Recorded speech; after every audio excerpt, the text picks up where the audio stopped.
Now, when it comes to publishing in your world, there are platform publishing. Obviously, there's many platforms for publishing, and there's still the old-fashioned hard copy publishing, which goes on the bookshelves. How do you think these platforms have changed the way you publish things in the past, let's say 10 years ago till today? Well, the fact that it's so easy for people to go in and publish a book in a weekend, write it and publishing, especially with AI. We were talking a little bit about AI earlier before we went on the air. And yeah, I mean, people have got the opportunity to be an author just like that. And that didn't exist, before. And in fact, the traditional publishers are having a harder time. They're very stuck in their ways, and they're having to look at how can they change that to fit what's going on in this world.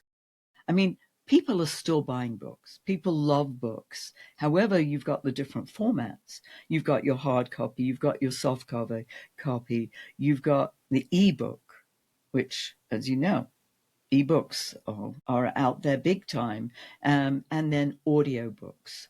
That's the big thing too, is to have your book in audio, because people are consuming more and more via audio. So I don't know So, if that answered your yeah, question, it but does. It does. No, it does. Like because things have shifted, obviously. I mean, back in the days, and I'm assuming there's competing channels because the consumer is the consumer, right? So the consumer is consuming. When they're reading a book, they're not multitasking and doing other things. So you can't read a book, perhaps you can, and listen to a podcast talking about the book, like we're doing right now. So simultaneously, you can't listen to Susan and Robin, for instance, while reading a book. You probably be reading a book and later on listen to our podcast. So podcasting has taken also on a role of almost semi-publishing books kind of thing because each one of those podcasts is targeting a certain topic or certain demographic, etc. And these platforms now are hosting everything. So if you go on Spotify, you can listen to an audiobook, you can switch to a podcast. So there's competing channels and offering at the same time for the consumers. So that poses a little bit of a almost a challenge for the publishing side, isn't it? it is. However, think about having your book in all these different versions. So authors get very worried, if I put my book out in audio, nobody's going to buy the print version.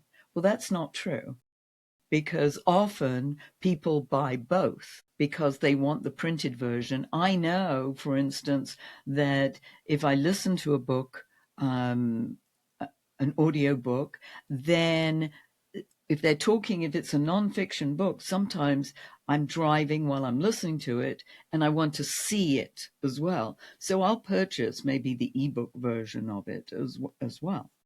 So people they like to have the opportunity. Some people really just want to hold the book. They love the feel of a book. They're just like, there's nothing like the feel of a book. I hear that so often. And I know we talked about it earlier. I'm assuming it's sort of like a one.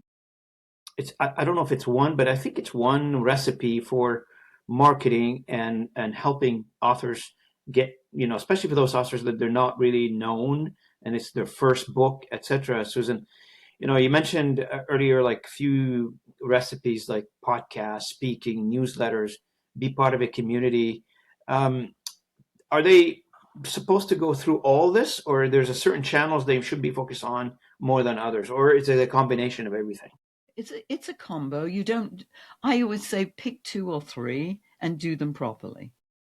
Like if you're going to put your energy into social media, don't try and be on all the platforms. Be Hmm. on where your target audience is.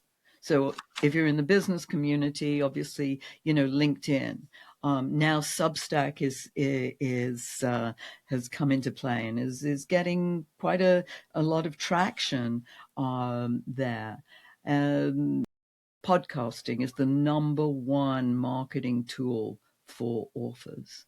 It's a great opportunity to share your expertise. However, be on podcasts that your target audience are listening to. 100%. Otherwise you're wasting time. Just to go on a podcast for the sake of being on a podcast doesn't work.